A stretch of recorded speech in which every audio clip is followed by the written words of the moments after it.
안녕하세요. 저는 30대 후반 여성입니다.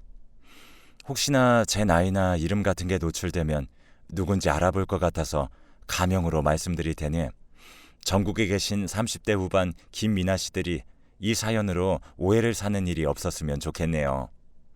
제가 이렇게까지 가명으로 사연을 신청하는 이유는 제 개인적으로 이런 일을 당했다는 게 너무 수치스럽고 아직까지도 믿기지 않는 일들이기 때문입니다. 그럼에도 제가 이렇게 사연을 남기는 이유는 요즘 젊은 분들께서 SNS를 많이 하시잖아요. 모두 다 그런 건 아니겠지만 특히 SNS를 자주 하는 연인분들이 있고 또 여자 관계가 복잡해 보이거나 이성을 자주 상대하는 분들을 만나고 계신다면 저처럼 이런 불상사가 일어나지 않길 바라는 마음에 사연을 신청했습니다. 저희 집은 어려서부터 동네 마트 또는 식품 공장 등에 식재료들을 유통하는 일을 해왔었습니다. 그래서 저도 굉장히 풍족하게 자란 편이었죠. 그렇게 유복한 시절들을 보내왔다 보니 주변에선 시세 많은 친구들도 있었고 반면에 굉장히 좋아하는 친구들도 많았습니다. 그러다 어느덧 대학교를 가야 할 나이가 되었고 부모님은 제가 가고 싶은 곳으로 가라고 하셨지만 부모님이 여태껏 일궈 오신 사업을 제가 물려받아 더 확장시켜보면 어떨까라는 생각을 했습니다. 그래서 물류유통학과를 가게 되었고 복수 전공으로 마케팅도 전공하여 열심히 공부를 하고 졸업을 했었죠. 그리고 나선 유통 관련 회사에 들어가 일을 했습니다. 바로 부모님 회사로 들어가 일을 할 수 있었지만 잘 나가는 회사들에 입사해 더 많은 걸 배우고 싶었기 때문이었고 부모님도 그런 제 의견에 동조해 주셔서 처음 사회생활을 그렇게 시작하게 되었습니다. 어느덧 저도 직장인이 된 지 3년 차가 되었고 나이가 그때쯤 27살 정도 되었으니 주변에선 언제 결혼 소식 들려주냐며 아우성이었었죠. 제가 간간히 만나오던 남자친구들은 있었지만 모두 제 신념 때문에 떠나가 버렸거든요. 제가 지켜오던 건 바로 혼전순결이었는데요. 뭐 딱히 신앙이 있거나 그런 것 때문은 아니고 부모님이 하시던 일을 지켜봐오면서 항상 말조심, 행동조심을 해야겠구나 느꼈기 때문이었어요. 부모님이 하시던 일이 유통 쪽 일이다 보니 소문이라는 게 빠르다고 하지만 생각보다 더 빠르더라고요. 그리고 사실에 비해 많이 왜곡되거나 부풀려져서 결국엔 다리 다쳤다라는 이야기가 다리 하나가 없어졌다 이렇게 변질되는 걸 보고 자나깨나 항상 조심해야겠구나 느껴왔었습니다. 그런데 제 남자친구들은 그런 절 이해를 못했습니다. 요즘 시대가 어떤 시대인데 조선시대 여자같이 구느냐 등등 헤어질 땐 무슨 말을 못하겠습니까? 아무튼 그런 모습을 보니 전 더욱더 혼전순결을 지켜야겠구나 생각했죠. 주변 친구들은 저더러 남자가 다 늑대 같은 건 아니야 라며 이야기했지만 전 전혀 반대였습니다. 오히려 이 일로 쓰레기 같은 놈들은 확실히 거를 수 있겠구나 생각이 들었거든요. 그러던 중 부모님께서는 그날 아주 기분 좋은 웃음을 띠며 집으로 들어왔습니다. 그래서 무슨 일이 있냐고 물으니 아니 미나야 너 혹시 예전에 20년 전에 살았던 마을 기억나? 라고 물어보더니 거기 동네 친구분을 우연히 만나게 되었다고 하더라고요. 뭐 이야기를 들어보니 동네 친구 2명이 결혼을 했고 부모님 회사를 물려받다가 1년 전에 쫄딱 망해서 지금 식당을 해볼까 고민을 하며 여기저기 돌아다니던 와중에 본인들과 마주쳤다고 하는 게 아니겠어요. 그래서 저희 부모님이 식자재 쪽은 빠삭하게 알고 있었고 그쪽과 거래를 맺기로 했다고 하더군요. 잘 됐다 싶었죠. 그렇게 몇 개월 정도 친구분들 가게에 식자재들을 납품해 주었고 워낙 질이 좋았던지라 입소문이 나면서 대박 맛집이 되었다고 했습니다. 그래서 그 친구분들께서 맛있는 저녁을 사주겠다며 저도 데리고 나오라고 했죠. 그렇게 저녁 약속 시간에 맞춰 정말 비싼 한식당으로 가게 되었죠. 거길 가보니 아들분도 있었고 그 아들이 제 전남편이 되었네요. 아무튼 알고 보니 양가 어른들끼리 서로 만난 후로부터 장사도 잘 되고 사업도 잘 되니 우리 집안들은 붙어야 되는 집안이라며 저희를 벌써부터 며느리 사위 삼아 버리셨더군요. 그렇게 저녁을 다 먹고서는 커피 마시고 산책도 하고 오라며 양가 어른들은 쏙 빠져버렸고 갑작스런 상황에 당황스러웠지만 그래도 3살 많은 오빠라고 성규 씨가 재밌는 이야기나 실없는 농담을 던지면서 저도 모르게 마음이 풀려 시간 가는 줄 모르고 웃고 떠들었습니다. 그렇게 이야기를 하다 보니 통하는 게 너무 많았어요. 그때 당시만 해도 이제 막 SNS가 나왔었고 빠르게 사용자 수가 증가하던 시기였지만 저희 둘 다 그런 거에 관심도 없었고 게다가 딱 인연이라고 느꼈던 건 성규 오빠도 혼전순결을 지킨다는 거였어요. 오빠는 저한테 아니 얼굴도 예쁘고 똑똑한데 왜 남자친구가 여태 없어요? 라고 물었고 저는 조금 민망해서 머뭇거리다가 사실 제가 혼전순결이거든요. 그것 때문에 오래 못 가더라고요. 라고 했더니 오빠는 와 진짜 미나 씨랑 저랑 너무 똑같네요.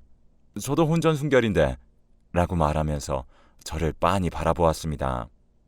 딱 그 눈빛이 와, 내 이상형을 만났구나. 그런 뿅간 눈빛이었어요. 근데 저도 오빠를 그렇게 바라보고 있었죠. 저희는 그렇게 점점 깊어져가며 1년을 즐겁게 연애를 했습니다. 정말 오빠는 제 털끝 하나 건드리지도 않았어요. 그런 오빠의 모습을 보며 정말 내 사람이구나. 이 사람과 평생 살 수 있겠다라는 생각이 들었죠. 그렇게 저희는 만난 지 1년 정도 됐을 무렵 자연스럽게 결혼 이야기가 오고 갔고 결혼식을 올렸습니다. 신혼 2년이 어떻게 지나가는지 모르게 행복해하며 보냈어요. 그렇게 또 3년이 지나 제가 30대 초반에 접어들었습니다. 그때는 또 다른 SNS들이 대거 등장했었고 정말 이런 열풍이 불 일인가 싶을 정도로 너나 나나 이름도 모르는 SNS들을 하느라 핸드폰만 붙들고 다녔었던 때였죠. 제 남편도 그런 사람 중 한 명이 되었고요.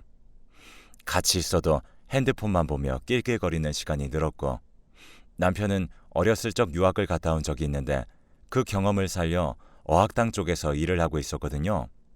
그러다 보니 어학당 쪽에 시간을 맞춰야 한다며 조금 같이 있다가 나가버리고 주말에도 거의 집을 들어오지 못할 정도로 바빴었습니다.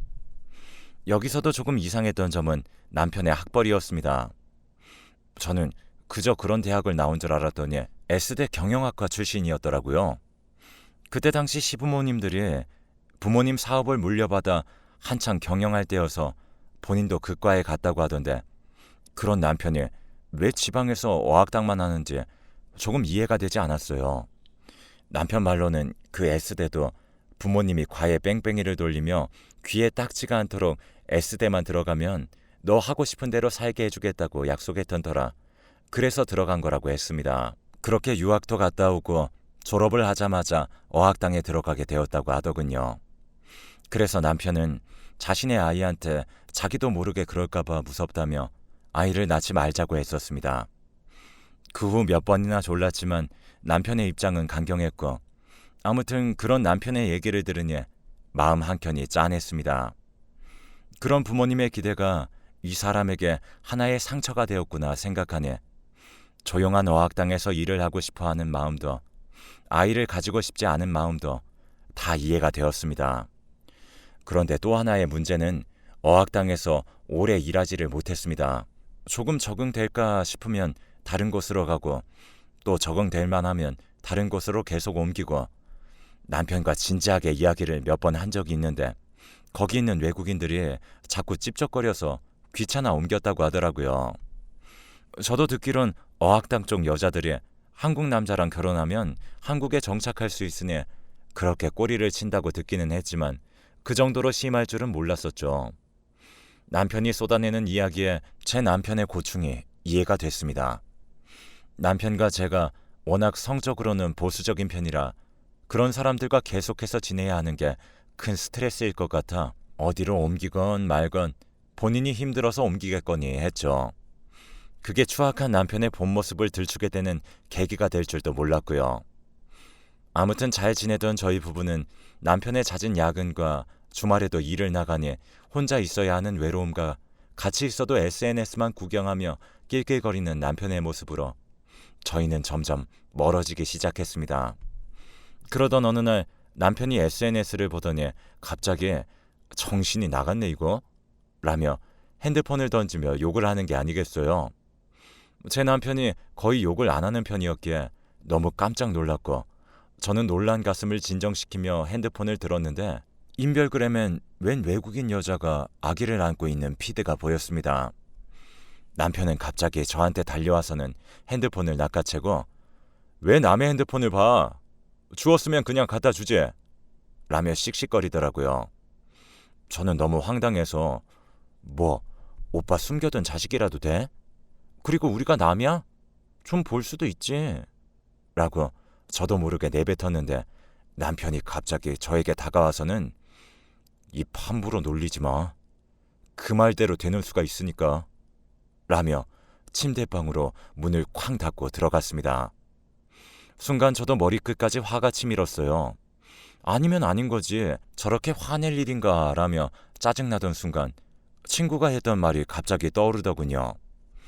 며칠 전 만났던 친구 얘기에 의하면 야 미나야, 요즘 애들이 계정을 따로 만들다 보니 상대가 바람펴도 모른대 라는 얘기에 야 어떻게 그게 가능하냐, 계정을 2개나 만들 수 있다고?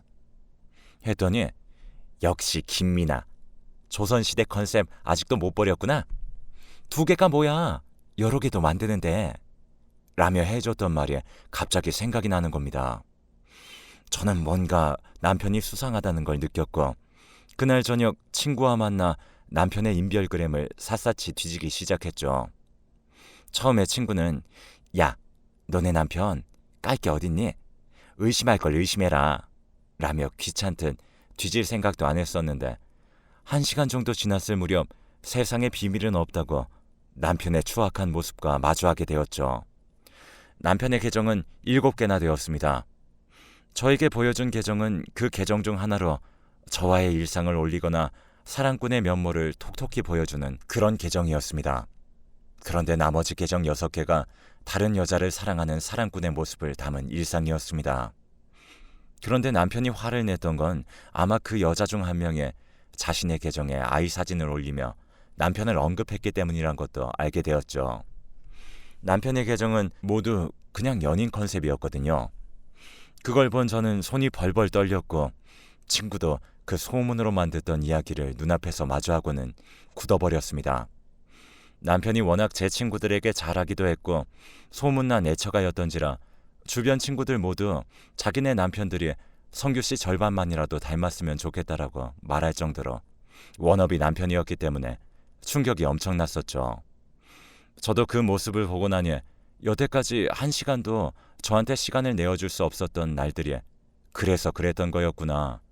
나랑 있던 시간에도 바쁘게 자기 전까지 손에서 폰 한 번 안 놓고 있었던 이유가 이거였구나. 조각나 있던 의심의 조각들이 자기 자리를 찾아 딱딱 맞춰지더라고요. 그렇게 제가 정신을 거의 반쯤 놓고 시체처럼 있자 옆에 있던 친구가 너 이대로 이렇게 가만히 있을 거냐면서 쓰레기 분리수거해야 되지 않겠어?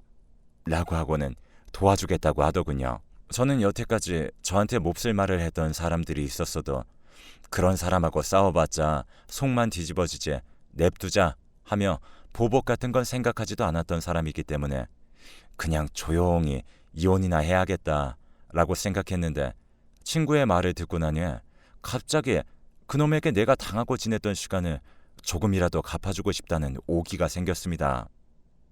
일단 친구는 증거를 모아야 한다고 했어요. 친구의 추리 능력은 상상 이상이었습니다. 거의 프로파일러급이었죠. 6개의 계정을 모두 뒤져 그녀들이 살고 있는 곳을 추적해 나갔고 어학당을 통해 그녀들의 신상까지도 다 알게 되었습니다. 지금이야 워낙 신상에 대해 알기 어려워졌지만 그때까지만 해도 누구 지인이다, 돕고 싶어서 그런다 이런 이유면 신상을 얻는 건 별로 어렵지가 않았습니다.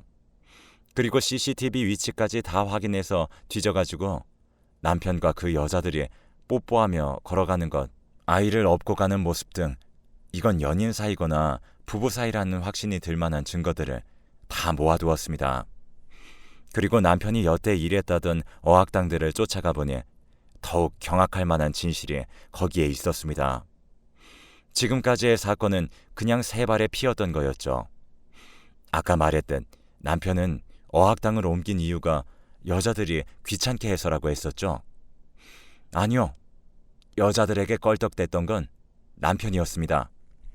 그러다 임신이 되었고 지우라며 난리를 치는 통에 어학당이 발칵 뒤집혔고 그때마다 쫓겨나 어쩔 수 없이 다른 데서 일하게 되었다는 것도 알게 되었습니다.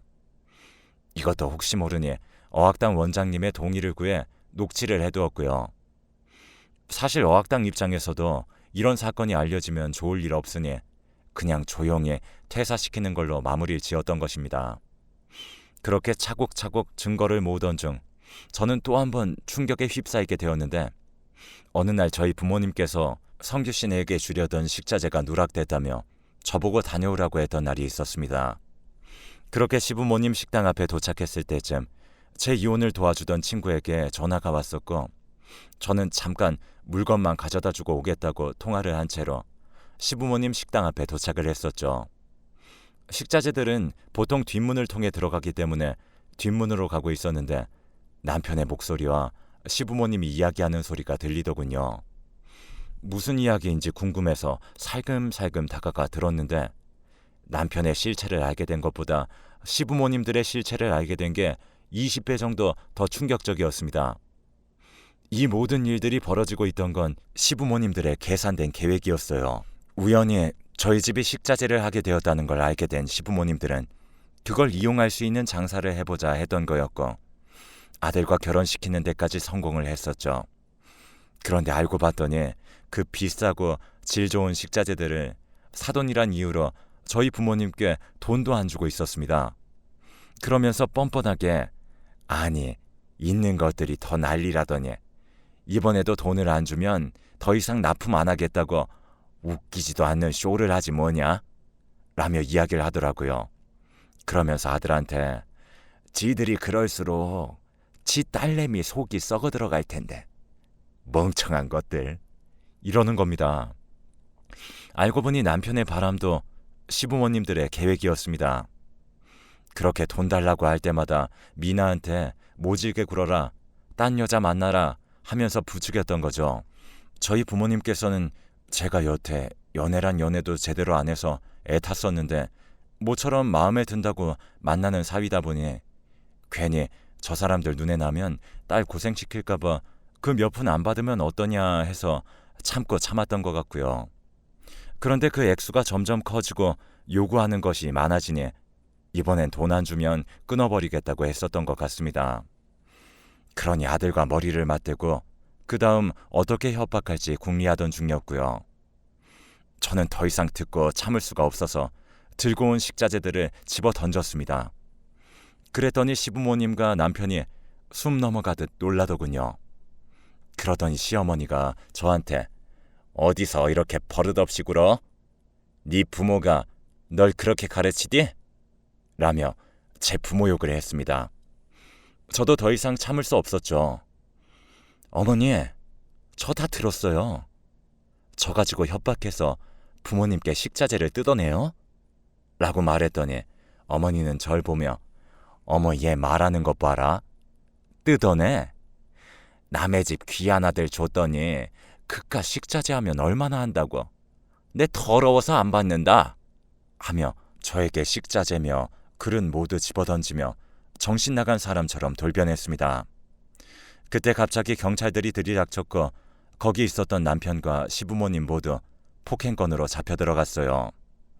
알고 봤더니 통화 중이었던 제 친구가 미리 경찰에게 연락을 해 혹시나 폭력을 휘두르면 바로 들어가 달라고 부탁을 해두었던 것입니다.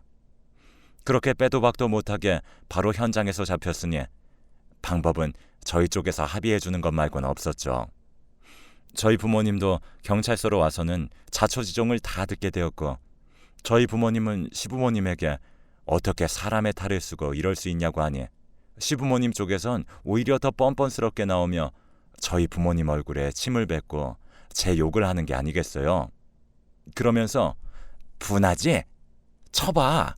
네 딸년 내가 또 쳐버리기 전에 라며 계속 도발을 했습니다. 하지만 저희 부모님도 장사한 지 30년이 넘으신 분들이라 그딴 심리전에 넘어가시지 않았죠. 경찰분들에게 이것도 다 추가 폭력건으로 기재해달라고 요청했고 시부모님들에게 다가가 딱 한마디 하더군요. 내가 장사를 30년 넘게 하면서 이런 뻔한 심리전에 넘어갈 줄 아셨어? 앞으로 이 바닥이 얼마나 무서운지 몸소 겪게 될 거니 징역 가더라도 빨리 나올 수 있게 딱 그 정도만 합의해 주겠소? 라고 하시며 저와 집으로 돌아갔습니다. 그리고는 바로 이혼 소송을 준비했습니다. 여태까지 준비한 명백한 증거에다가 어학당 원장님들의 증언들, 그리고 남편에게 당했던 여성분들까지 고맙게도 증인으로 나서주셨고, 또 거기에다 지금 폭행건으로 잡혀있으니 위자료 재산 분할 모두 믿을 수 없을 만큼 크게 받아 승소했습니다. 남편 쪽은 정말 돈 한 푼 없이 탈탈 털리게 되었죠. 그렇게 돈을 받고는 먼저 저희 부모님이 그동안 손해보셨던 금액들을 메꿔드리고 증인을 서주셨던 원장님들의 어학당에 통 크게 기부를 했습니다. 그리고 피해 여성들이 한국에 털을 닦고 살 수 있게끔 식당을 차려드렸고, 그분들도 사업을 점점 키워나가시면서 자기 같은 처지에 있는 분들에게 또 식당을 내어드리며 아름다운 선행을 이어가고 있죠. 그리고 남편 쪽에는 6개월의 징역, 2년의 집행유예가 때려졌고 6개월을 받았다며 좋아하더니 출소 후 1년이 되던 날 저희 집에 와서 무릎 꿇고 다시 합치자더군요. 저희는 절대로 안 봐줬습니다. 저희는 그렇게 4년이란 시간을 참고 참으며 지옥 속에서 보냈는데 아직 한참 멀었다고 더 고생하고 오라고 내쫓았어요. 제가 처음 이야기를 꺼낼 때 유통업계 쪽 소문이 무섭다고 말을 했던 거 기억하실지 모르겠는데, 남편 쪽에서 먼저 던진 눈덩이 하나가 지금 눈사태로 번져 본인들이 감당하기 힘들 정도로 소문이 괴상하게 퍼졌습니다. 어떤 사람들의 말을 들어보니, 아니 그 이신의 가족 얘기 들었어? 이신의 아들이 사고 쳐서 낳은 애만 해도 수십 명이어서 애들로만 학교 차릴 수 있다더만. 그리고 또 다른 분은, 아니 그 이신의 가족 얘기 들었어? 그 어학당에서 불쌍한 여자들 등쳐먹은 돈만 20억이 넘는야. 대출까지 받아내가지고 그걸로 비싼 식당을 운영했다더구만. 세상 말세요, 말세. 라는 소문이 돌았고, 다행히 이 바닥뿐만이 아니라 어딜 가도 그런 소문을 피할 수가 없었죠. 이걸 보고 나니 정말 이 바닥 무섭구나.